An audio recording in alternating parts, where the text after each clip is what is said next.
America इस समय 36 trillion dollar के कर्ज में डूबा हुआ है। ये इतनी बड़ी रकम है कि केवल इसकी कल्पना करना ही मुश्किल है, लेकिन इसे किसी न किसी को चुकाना ही होगा।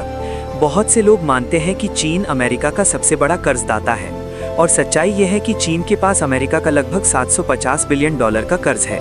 लेकिन दिलचस्प बात यह है कि चीन खुद भी भारी कर्ज में डूबा हुआ है, जो 18 ट्रिलियन डॉलर से भी ज्यादा हो चुका है और लगातार बढ़ता जा रहा है। चीन का ज्यादातर कर्ज उसके अपने बैंकों के पास है, लेकिन यही बैंक अमेरिका का कर्ज भी अपने पास रखते हैं। दूसरी तरफ अमेरिकी बैंक चीन, यूरोप और दुनिया की लगभग हर बड़ी अर्थव्यवस्था का कर्ज रखते हैं। जितना गहराई से देखें उतना ही ये सिस्टम जटिल नजर आता है। हर देश कर्ज लेता भी है और देता भी है, और आज पूरी दुनिया पर 300 ट्रिलियन डॉलर से ज्यादा का कर्ज है, जो पूरी वैश्विक अर्थव्यवस्था से लगभग 3 गुना ज्यादा है। तो सवाल ये पैदा होता है कि अगर दुनिया पर इतना कर्ज है तो आखिर ये कर्ज किसका है? इसका जवाब एक गहरी सच्चाई दिखाता है कि आधुनिक दुनिया स्थिरता पर नहीं बल्कि निरंतर गति पर टिकी है। एक ऐसा न खत्म होने वाला चक्र जिसमें कर्ज लिया जाता है, कर्ज दिया जाता है और फिर से निवेश किया जाता है। कर्ज कोई नई खोज नहीं है, बल्कि ये इंसानी इतिहास की सबसे पुरानी सोचों में से एक है। बैंकों, सिक्कों और कागजी मुद्रा से बहुत पहले कर्ज सिर्फ एक वादा भर होता था। जैसे कोई व्यक्ति बसंत के मौसम में अपने पड़ोसी को अनाज की एक बोरी उधार देता और फसल के बाद वापस लेता, शायद धन्यवाद के रूप में थोड़ा ज्यादा भी। कर्ज की नींव भरोसे पर रखी गई थी, इस साधारण समझ पर कि कभी कभी इंसान को आज किसी चीज की जरूरत होती है, लेकिन वो उसका भुगतान बाद में कर सकता है। हजारों सालों में साधारण उधारी बड़े सिस्टम में बदल गई। राजाओं को किले बनाने थे, साम्राज्यों को जहाज और सेनाएं चाहिए थी, लेकिन कोई एक व्यक्ति इतना बड़ा खर्च नहीं उठा सकता था। 1600 के दशक में इंग्लैंड को भी यही समस्या हुई। खजाना खाली था तो सरकार ने आम लोगों से कर्ज लेना शुरू किया, जिसे आज हम बॉन्ड कहते हैं, यानी ब्याज के साथ पैसे लौटाने का वादा। इस छोटे से विचार ने पूरी दुनिया बदल दी। अब सरकारें टैक्स बढ़ाए बिना बड़ी रकम इकट्ठा कर सकती थीं। 20वीं सदी में ये सिस्टम पूरी दुनिया में फैल गया। दोनों विश्व युद्धों ने देशों को बहुत बड़े पैमाने पर कर्ज लेने पर मजबूर कर दिया। 1944 में ब्रेटन वुड्स समझौते ने अमेरिकी डॉलर को वैश्विक वित्तीय सिस्टम का केंद्र बना दिया।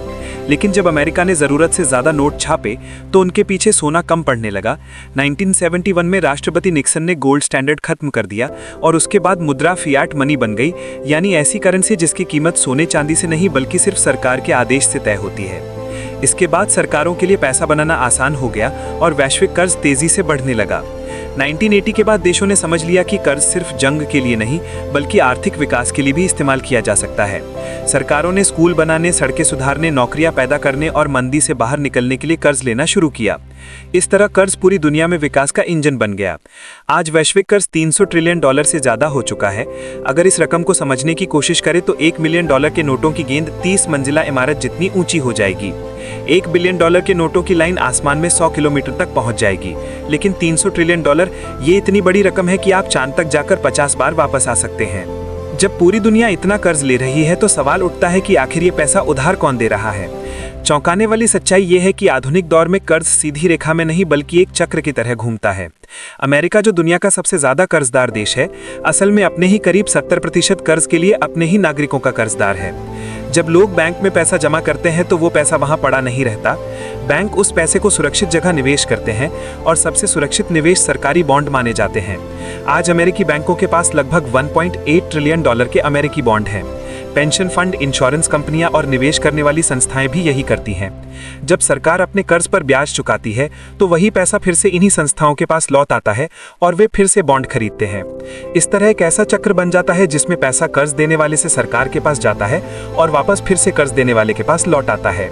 यही सिस्टम देशों के बीच भी चलता है। जापान नीदरलैंड को कर्ज देता है, नीदरलैंड ब्राजील को, और ब्राजील का पैसा वापस अमेरिकी बॉन्ड में लगाया जाता है। इस तरह वैश्विक कर्ज कोई बिल्लों का ढेर नहीं बल्कि एक जाल की तरह है जो लगातार घूमता रहता है।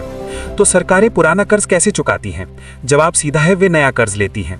ये सुनकर खतरनाक लगता है, लेकिन आज की वैश्विक अर्थव्यवस्था की नींव ही इसी सिस्टम पर टिकी है। अगर सरकारें कर्ज लेना बंद कर दें तो नतीजे बहुत खतरनाक होंगे। अमेरिका में हर 4 डॉलर में से 1 डॉलर कर्ज से आता है। चीन में हर 5 युआन में से 1 युआन कर्ज से आता है। अगर सरकारें उधारी रोक दें तो उन्हें खर्च कम करना पड़ेगा, कारोबार धीमा पड़ जाएगा, लोग नौकरियां खो देंगे और अर्थव्यवस्था सिकुड़ जाएगी। ग्रीस में 2008 के बाद यही हुआ था जब निवेशकों ने ग्रीक बॉन्ड खरीदना बंद कर दिया था। सरकार के पास पैसा खत्म हो गया, सरकारी कर्मचारियों को निकाल दिया गया, वेतन 30% तक कम हो गए और अर्थव्यवस्था करीब 25% तक गिर गई थी। कोई भी नेता खर्च कम करने का वादा करके चुनाव नहीं जीतता, इसलिए कर्ज लेना कभी पूरी तरह बंद नहीं होता। कर्ज अब सिर्फ विकास के लिए नहीं बल्कि जीवित रहने के लिए भी जरूरी बन चुका है। जब कोविड जैसा संकट आया और लोगों ने खर्च करना बंद कर दिया तो सरकारों को अर्थव्यवस्था को जिंदा रखने के लिए भारी कर्ज लेना पड़ा। सिर्फ 2020 में अमेरिका ने $3.8 ट्रिलियन का कर्ज लिया, जो उसकी पूरी अर्थव्यवस्था का लगभग 20% था। दुनिया के दूसरे देशों ने भी यही किया। लेकिन कर्ज के साथ एक बहुत बड़ा खतरा भी होता है और वो है ब्याज। जैसे जैसे कर्ज बढ़ता है वैसे वैसे ब्याज का बोझ भी सरकारों के बजट का बड़ा हिस्सा खा जाता है। नतीजतन शिक्षा, स्वास्थ्य और बुनियादी ढांचे के लिए कम पैसा बचता है। आज कर्ज का जीडीपी के बराबर या उससे ज्यादा होना आम बात बन चुकी है, जबकि कुछ दशक पहले इसे बहुत खतरनाक माना जाता था। जब कर्ज लेना महंगा हो जाता है या निवेशकों का भरोसा कमजोर होता है तो सरकारें नए नोट छापने लगती है। लेकिन ज्यादा नोट छापने से हर नोट की कीमत कम हो जाती है और इसका नतीजा महंगाई के रूप में सामने आता है। वेनेजुएला में 2010 के दशक के अंत में यही हुआ था, जब कीमतें हर कुछ हफ्तों में दोगुनी हो जाती थी और लोगों की जीवन भर की जमा पूंजी खत्म हो गई थी। हल्की महंगाई भी खतरनाक हो सकती है, खासकर उन देशों के लिए जो डॉलर में कर्ज लेते हैं। जब उनकी अपनी मुद्रा कमजोर होती है तो कर्ज चुकाना और मुश्किल हो जाता है। जब देश पुराना कर्ज चुकाने के लिए नया कर्ज भी नहीं ले पाते तो वे सबसे डरावने दौर में पहुंच जाते हैं, डिफॉल्ट, यानी कर्ज चुकाने में असफल होना। ये एक आर्थिक तबाही होती है जो पूरे देश को हिला देती है। इन सभी खतरों की वजह से अब लोग ऐसी चीजों की तरफ भाग रहे हैं जो असली और सुरक्षित मानी जाती हैं। इसी वजह से 2025 में रिकॉर्ड स्तर पर पैसा सोने में जा रहा है। सोने की कीमत लगभग 28% बढ़ चुकी है, चांदी 30 साल की सबसे ऊंची कीमत पर पहुंच चुकी है और अमेरिकी डॉलर 3 साल के सबसे निचले स्तर पर आ गया है। जैसे जैसे कर्ज बढ़ता है और मुद्राएं कमजोर होती हैं, लोग ऐसी चीजों की तरफ झुकते हैं जिन्हें छापा नहीं जा सकता, जो अनिश्चितता के समय भी अपनी कीमत बनाए रखती हैं। सोने की बढ़ती कीमत एक गहरी चिंता का संकेत है। आखिर दुनिया कब तक इस न खत्म होने वाले कर्ज के सिस्टम पर चलती रहेगी? कर्ज ने आधुनिक अर्थव्यवस्था को जन्म दिया, लेकिन शायद यही इसकी सबसे बड़ी कमजोरी भी बन जाए। वैश्विक वित्तीय सिस्टम इसलिए चल रहा है क्योंकि ये चक्र लगातार घूम रहा है। असली खतरा उस दिन शुरू होगा जब ये चक्र रुक जाएगा।